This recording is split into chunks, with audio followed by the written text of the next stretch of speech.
Zëri i Iranit të lirë në shtëpinë e demokracisë evropiane.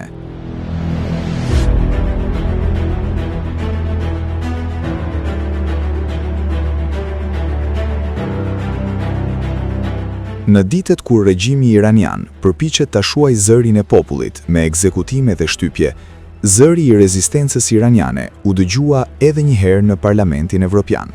Pritja e ngrohtë për zonjën Mariam Rajavi në Bruksel nuk ishte thjesht një ceremoni zyrtare.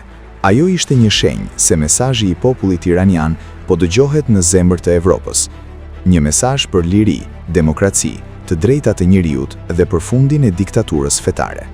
Në këtë takim, zonja Rajavi theksoi nevojën për veprim të menjëhershëm për ndalimin e ekzekutimeve.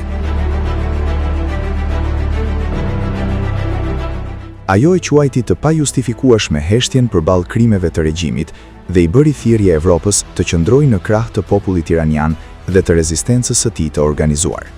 Këto pamje tregojnë një të vërtetë të qartë. Irani nuk do të mbetet i burgosur. Zëri i lirisë ka arritur nga rrugët e Iranit deri në Parlamentin Evropian, dhe e ardhmja i përket popullit iranian dhe një republike demokratike.